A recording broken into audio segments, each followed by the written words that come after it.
Well, as the liars continually struggle to cover up evidence, Lucas finally reveals his connection to AD in another really solid episode. If I show you, then I know you won't tell what I said.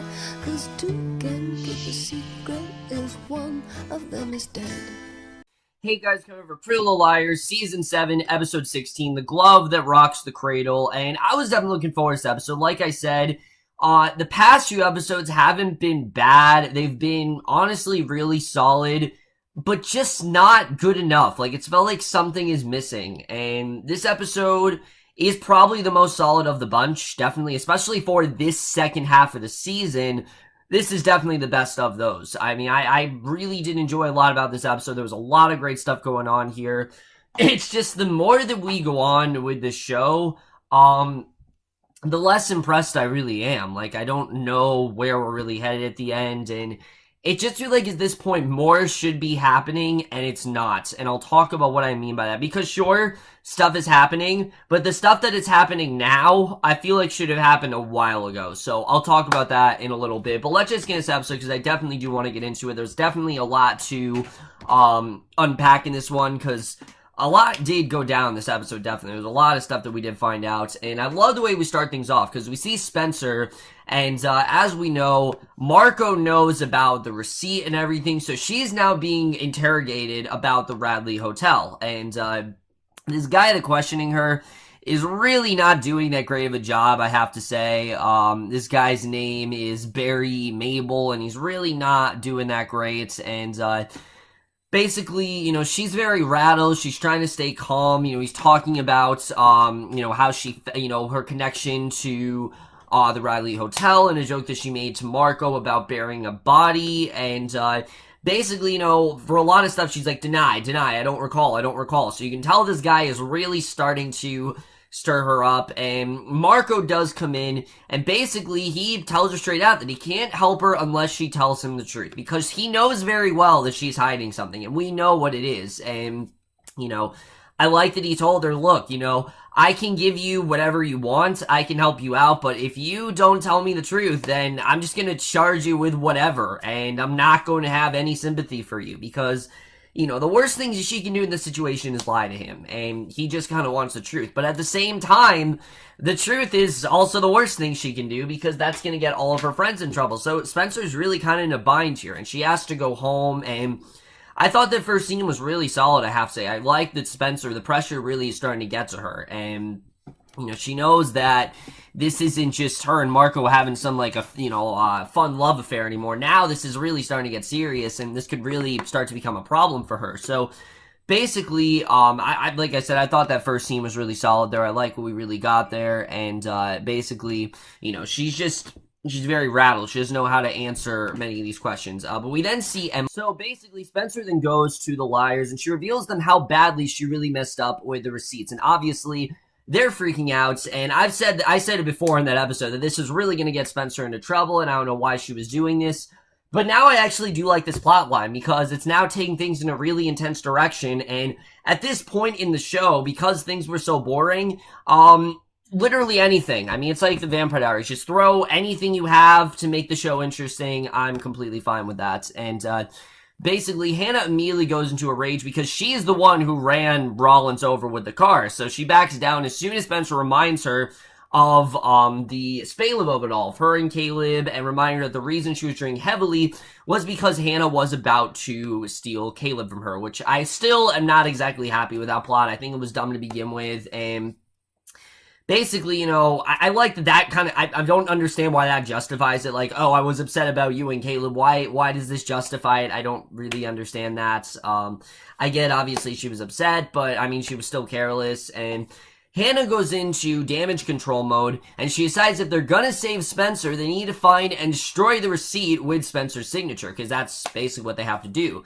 But because her mom owns the Radley, she volunteers to break in and get the receipt with some help from Caleb, and, you know, obviously Caleb, he would be definitely the right person to do this kind of thing, but he seems to remember, the Spencer and Caleb relationship about, you know, as well as the, you know, what, exactly happened, and basically, you know, he's reminded their breakup was why Spencer got trashed that night, and he has this awkward moment with Spencer when he tells her that he and Hannah are on her side, and, you know, I think back to when Hannah, approved of these two dating, and now we're in this place where these two are back together. It just feels weird. I'm still getting used to Hannah and Caleb getting back to, like I said, I like their relationship. I think they have good chemistry overall, but I still think it was a dumb move. It just seems like it was, oh, the fans wanted this, I've always wanted Hannah and Caleb together, so why not just get them back together? It doesn't make much sense to me, honestly, but basically, there's a lot of stuff about time windows delivering the hard drive across town, a Radley staff meeting, and Caleb's security system.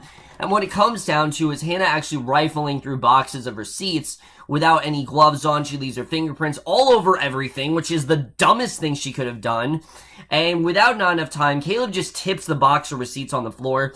He breaks a water pipe, he ruins all the evidence, and he wipes his fingerprints all over the room as well. And they wonder as they run out of there, not knowing what to do, but basically Spencer is trying to get Marco off the case. She's doing what she can to get him off the case. She's trying to sexually entice him and do what she can to get him off the case, but obviously it's not going to work. They're not going to get him off the case that easily.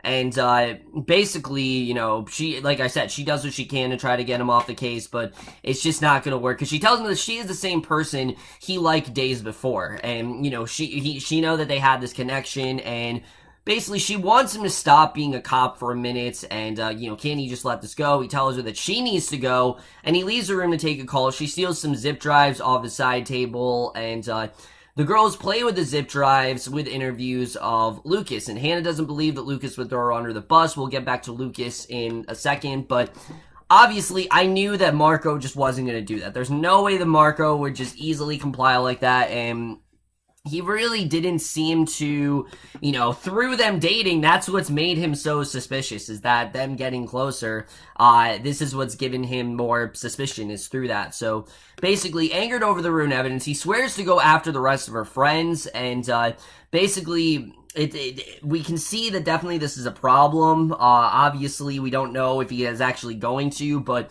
it seems that Spencer might have really just ruined things for herself. We don't know really where this is going to go, but if Marco's claiming he might go after the rest of her friends, we don't really know what's going to happen. But he tells her that the Radley Hotel was actually flooded, and he plans to broaden his scope of the homicide. So he definitely is not going to stop. He knows very well that she is connected to this, and I'm definitely interested in seeing how that does play out. Again, I feel like we should have gotten this a while ago, but I do like that he is starting to catch on. I'm interested in seeing really where this is going to go from here. But now we go back to what I think might be the strongest storyline for this entire season, of course, that being Dark Aria. Now, a lot of people are talking about how this is kind of hurting the show in the sense that, the liars need to be together and that Aria betraying them is just a terrible thing to do. But like I said, it's something different, and after so many episodes of just the same thing over and over again, I like that we are getting something different, something that's not completely familiar. This is something way different than what we've gotten. And yeah, this is kind of by proxy of, fans and things like that, but I do still think it's a cool plotline for Aria, and I think Lucy Hale's doing a really good job with it, because basically throughout this episode, Aria is very distracted. Ezra's talking about their wedding and things like that, and she's just very distracted. She keeps getting messages from AD telling her what to do. She obviously doesn't want to cross the filter again, so she spends most of the episode sulking in corners during group discussions and making these pronouncements that are about they're not very subtle, I have to say. She's really not doing a good job with hiding this at all. But Hannah's sent to the computer store to get a hard drive with a Patsy Cline song, and it's the same artist that they heard in the Dollhouse. And they don't have much time to ponder this, however, because Hannah gets instructions from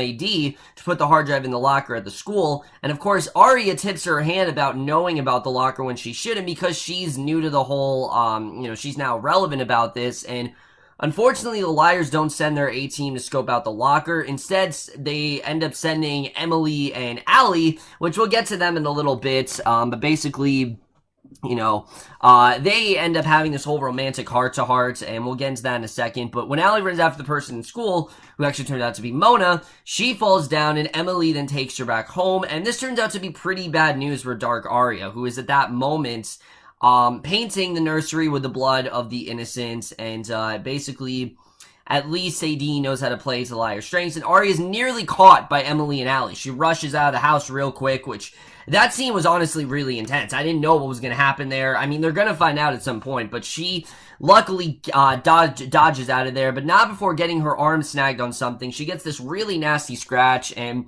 the next day, Spencer marvels over what kind of monster could possibly do something as terrible as messing up the nursery, and of course we know that that is Aria that's doing it, and Spencer also quickly notices one of Aria's earrings, and she seems to be putting it together with her shady behavior of late. And Aria tries to recover that, like, the earring had just fallen off. But this definitely has increased Spencer's suspicion. So you can tell that everyone is starting to kind of figure out what's going on here. I don't know how much longer Aria's going to be able to cover this up. Again, it's a really cool plot line. I really do love what we're getting here, but I just don't know how much longer that's going to go.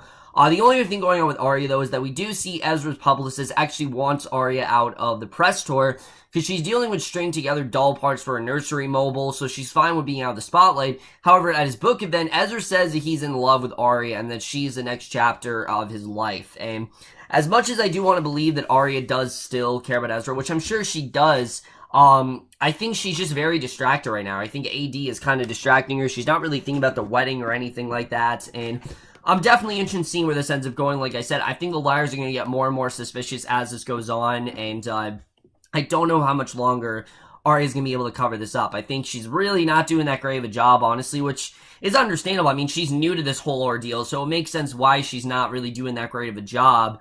But the liars are really easily starting to catch on. I'm definitely wondering, you know, how much longer is it going to take? I think it's only going to be a matter of time before they really start to figure out what's going on here. And when that happens, how are they really going to react to Aria's connection to AD? Especially since, you know, she is working for AD. How's that really going to go? I think it's really only going to be a matter of time to see how that all turns out.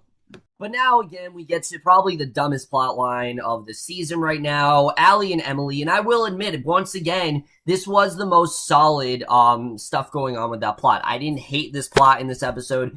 I still think it's dumb. I think it's a really dumb twist overall, but again, I think that they did a better job with it here than they have in other episodes. I was a little bit more on board with it here. I enjoyed what we got. I didn't think it was absolutely atrocious in this episode. So basically we see things are just getting just a little bit more complicated now, which at first I really disliked it, I have to say. I thought that before I really did dislike what was going on here. Because basically Emily tells Spencer that going to see Marco is a bad idea. Spencer points out that this whole baby thing is also not the most healthy thing for Emily, which I agree. I mean, this is not really a good idea at all for her. And this caused Emily to have this downward spiral in her relationship with Allie. She's freaking out on, like, pregnancy vitamins, and she's worried that Allie's going to go off to Paris and basically leave Emily with the baby. She doesn't think that Allie really cares about this baby that much. She thinks that she's just going to give it to Emily, and that's all that's going to happen. And we get a genuinely really great scene between Allie and Emily, which I really did love this scene, basically. You know, Allie tells Emily that the reason that none of her other relationships worked out is because she was always in love with Emily. And she finally admits to her that, yeah, you know, I love you. And, you know, basically all of her other relationships, you know, obviously didn't turn out very well because she was either sedated or stabbed. I mean, she's had a lot of really crazy relationships. And I think she genuinely does love Emily. I think generally this episode reveals that she definitely does love her, and they do. Allie says that she wants to do the whole baby and family thing together. You know, she wants she wants them to be a family, and they do end up kissing. And again, Sasha Pierce and Shay Mitchell have really good chemistry, so they're able to make a lot of the storyline a lot less horrible than it really could be. But again, it is still horrible. I really do feel they could have done this a lot better. I don't think that they needed to make this storyline the way it is. I think definitely this could have gone a lot differently, and I would have been fine with that. You know, definitely this episode, again, it was better. It wasn't like the worst thing ever, but I just feel that they could be doing a lot better stuff with them, which they're obviously not. They're really not doing a lot of great stuff there. You know, and I just feel like they could have gotten these two better they could have gotten these two together in a much more organic way, and this was still the worst way to do it. It was a really well done scene. Like, I really did believe that Allie does care about Emily, but I just feel like they could have handled this a lot better than they really did end up doing. It wasn't nearly as good as I really think it could have turned out. But this definitely was a lot better than what we've gotten. They are making this plot somewhat tolerable. And again, I really do give credit to Shay Mitchell and Sasha Purities, because if they really weren't on this show and in this, particular plot line, this would really be one of the dumbest and most unbearable things I've seen in a TV show in a while, because it's still a really dumb plot line, but they're actually doing a really good job with it. So I am liking where this is headed overall. So now, with all that said, let's get into the big reveal in this episode, which of course is about Lucas. We have spent the last 2 episodes anticipating Lucas's reveal, and I'm not gonna lie, it probably was the most disappointing thing in the episode, but I also liked that it wasn't a huge deal. Basically, it turns out that Lucas was never on Charlotte's A-team, and he never knew that Charlotte was the whole mastermind behind everything in the first place. He did, however, continue to correspond with Charles' childhood friend, revealing all the terrible things that Allie and her friends did to him along the way. That Allie was a horrible person, and that she, back then she was just a bitch and everything. And in Lucas's mind, he's one of the reasons that Charlotte targeted the girls for harassment. Except Charlotte didn't give a whole explanation of, Charlotte did give a whole explanation of her motives in the finale, and none of it really included Lucas. So Lucas feels like he's part of it, but he's really not at all. Basically, this is proven later when Hannah actually kicks Lucas out of his own loft, and he says he'll just sleep in the hallway, and Hannah explains she always believed in Lucas. Even that one time she tried to murder him, she still always believed him. And Lucas explains that he has always believed in Hannah, and that's actually why he's completely broke now. And as it turns out, neither of them, and I love the line where she says, it turns out neither of us know anything about fashion. I thought that was quite funny. And Lucas tells the liars who are confronting him the truth about his connection to Charlotte, and then reveals that that was just another chapter. There was another chapter to the Arcturus comic saga, who, of course, he has the Arcturus, and basically, it turns out that AD actually has the Arcturus, and there's a second comic which involves turning torture into a game, and it's called Endgame, which basically involves this grave. So definitely it shows that someone very near and dear is going to die. We don't know who that's going to be, but that is the way this episode ends. Let's just get into this episode overall and where it's going to take us into the last 4 episodes of the show. So overall, guys, again, this was another really good episode. I really thought there was a lot of good stuff going on here. Again, let's first talk about Spencer, because the way this is going with Marco could end up really bad for all of the liars involved, especially because now that he knows this information, he's obviously just going to keep getting more and more intel, and the more that he does get, the more likely that this is going to end very badly for them. And I don't know if they're going to be able to cover this up for that much longer. I think, the evidence is out there, and Marco is already putting things together quite fast. So if I was one of the liars, I'd be terrified. I really would. I think definitely he is coming after them. And Spencer can do whatever she wants to, but it's not going to change anything. At the end of the day, he has the evidence, he knows what's going on. He's going to go after the target that's responsible. And when it comes down to it, they are the culprits of this. I mean, they are the ones that should be held culpable because they absolutely did murder Archer. Sure, they did it sort of like in self-defense to protect Allie, and they didn't mean to kill Archer, but they still did, and they need to pay for it, and I'm interested in seeing really where that's going to go. If they're going to be able to get away from this, because I don't really think they're going to be able to, honestly. I think this is going to come bite them in the ass, and I would be really worried if I was, any of the liars right now.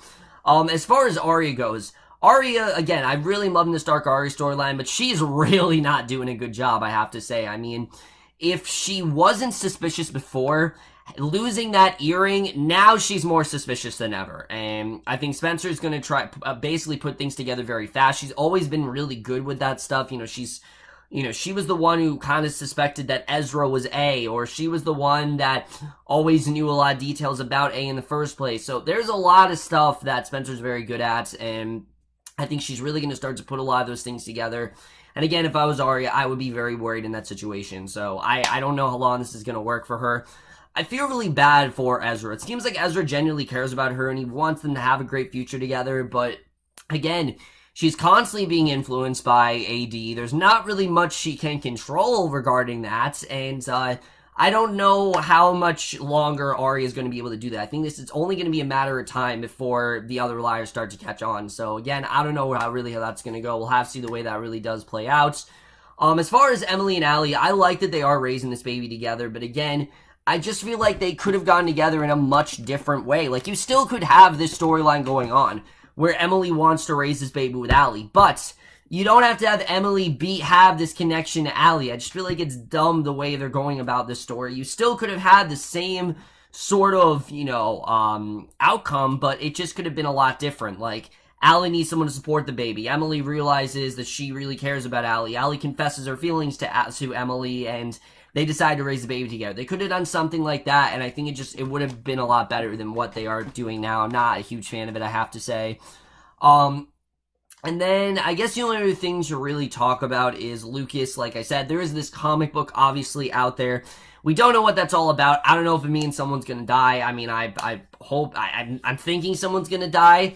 I honestly hope someone dies, because I just feel like the stakes should be a lot higher than they are. And the stakes are high, definitely, but just not as high as they should be. For a final season, they're not playing it safe necessarily, but I just feel like not enough has really been happening, and now stuff is starting to happen, and I really do hope, it seems like as the episodes are going on, more and more is starting to happen, but I do hope that as we go on, we start to see more go on this season, because right now, not really a ton is going on that I'm too interested. I mean, sure, there's the stuff with Aria, and there's the stuff with Spencer, I think is great, but I just want more. I just want more going on, honestly. I want more urgency, and I'm not getting the sense of urgency that this final season should be making me feel. It should be very intense. It should be me on the edge of my seat most of the time, and I'm just not really feeling the way, I have to say. Though I did really enjoy this episode, I still want more. Like, every episode just leaving me wanting more, and I'm hoping the next episode does deliver. I'm gonna tell you guys right now, this is probably the last review where I will do, like, individual plot lines. The next video, I'm just gonna talk about everything that happened in the order that it happened, because everything really is starting to intertwine, and I definitely do enjoy that. But overall, guys, I definitely did overall enjoy this episode. I'm going to give Pretty Little Liars Season 7, Episode 16, The Glove That Rocks the Cradle, the same grade I gave the last episode, which is a 3.5 out of 5, or a B. So over, guys, for this episode of Pretty Little Liars. Most guys saw this episode overall, loved your thoughts in it. Like I said, I'm enjoying this season. I really am. I think it's definitely getting better. But I just need more going on. I really do hope that the more Marco finds out, the more we get, like, some really intense scenes, and I just hope we really do get something like that. I keep thinking back to, like, the Dollhouse episodes and how intense those were and how on the edge of your seat thrills those were. Every episode should be like that, and the fact that we're not getting that every single week, I mean, they promised us that that would be this season, the tone of the season would be like the season premiere, or like episode 3 or something like that, and especially the mid-season finale. I wanted every episode to feel like the mid-season finale, and the fact that we're not. Also, no Mary Drake in this episode. I don't understand that at all. I don't know why she wasn't here, but it's just, I don't really understand why the show's going this direction. But that's my review. Hope you guys enjoy. We'll see you guys in my next one, which will be for episode 17 of Pretty Little Liars, and we'll see you guys for that. Quickly catching up, and I will see you guys for that. Okay, bye.